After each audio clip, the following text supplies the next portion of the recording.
Hey, dreamers, welcome back to your Dream Coach podcast, the place where we talk about what it really takes to build a business, lead with impact, and create a life that aligns with your biggest goals. I'm Shayla Wey, and today I'm diving into something I see a lot of business owners, entrepreneurs, and team leaders struggle with. And that's the difference between coaching and managing. And here's what I found is that most leaders think that they're coaching, but they're really just managing, and it's holding their teams and their businesses back because managing is about control and efficiency. Coaching is about growth and transformation.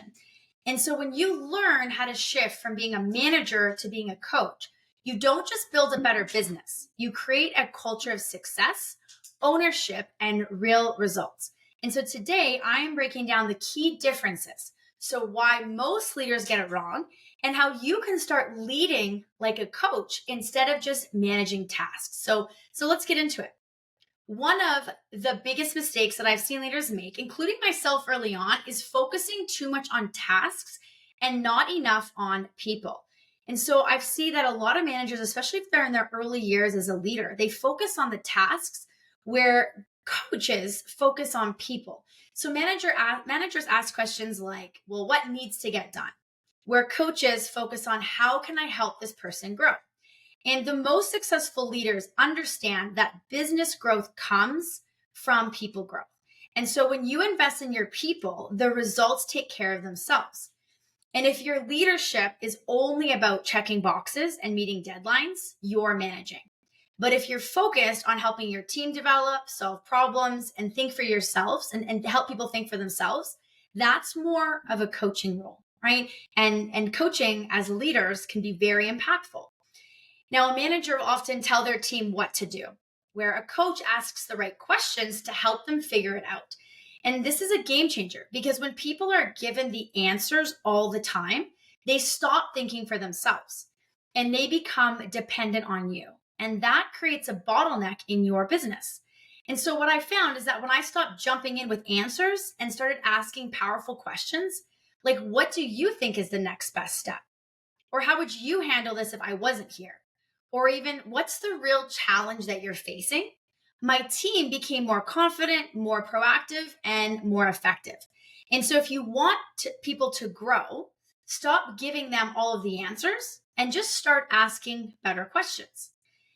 Now, managers often tend to micromanage because they want things done a certain way, but that stifles creativity, ownership, and long-term growth. Managers tend to direct where coaches empower. So coaches, on the other hand, empower their team to take responsibility for their own success. And so the best leaders don't create followers, they create more leaders. So instead of telling your team what to do, let them take ownership of their decisions. Instead of correcting every mistake, allow them to learn and improve. And instead of checking up on every detail, trust them to deliver. So the shift from directing to empowering will transform your culture. Now, managers tend to prioritize results where coaches prioritize growth. So don't get me wrong, results matter, but if you're only focused on hitting short-term goals, you're missing the bigger picture.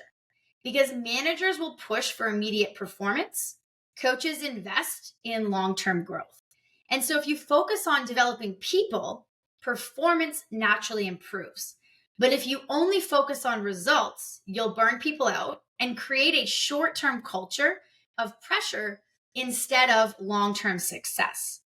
So the best teams don't just chase numbers, they grow into people who create lasting results.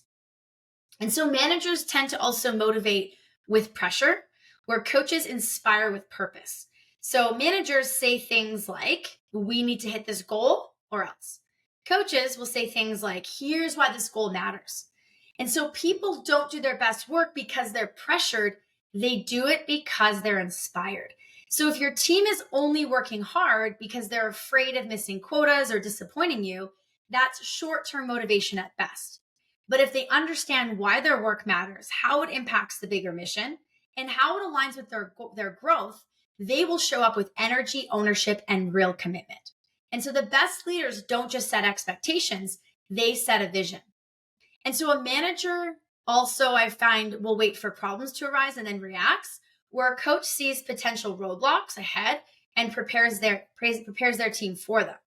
And so what I have found is that the best leaders are proactive, not reactive, because they anticipate challenges and they equip their team with the skills that they need and create a culture where people feel prepared instead of overwhelmed. So if you're always reacting, you're stuck in survival mode. But if you're coaching, you're helping your team stay ahead of the game. And the last thought I'll share is that managers control where coaches trust. And this one is huge. Many leaders struggle with letting go of control. But here's the reality. If you don't trust your team, you don't have a strong team. And so the best leaders will set expectations, provide guidance, and then trust that their people will deliver. So if you constantly feel the need to step in, double check, or redo their work, you're managing, not coaching. And that will always limit the growth of your business. So trust builds confidence, and confident teams perform better. They innovate more, and they create real success. So my final thoughts and challenge for you is that here's the key differences. Managers focus on control, coaches focus on growth. Managers direct, coaches empower. Managers focus on short-term results, coaches invest in long-term success. Managers give answers, and coaches ask questions. Managers react, and coaches anticipate. Managers pressure, and coaches inspire. Managers control, and coaches trust. So if you want to create a winning team, a thriving business, and a culture that lasts, it's time to lead like a coach and not just a manager. So take a look at how you're leading. Are you managing or are you coaching? And pick one of these shifts and apply it this week, whether it's asking better questions, empowering your team, or leading with vision. Start showing up differently and watch how your culture transforms. DM me on Instagram at Shayla Wey Coaching and let me know which one resonated most with you. And if this episode had helped you, subscribe, leave a review, and share it with someone who needs to hear it. Keep dreaming, but more importantly, keep leading. Until next time.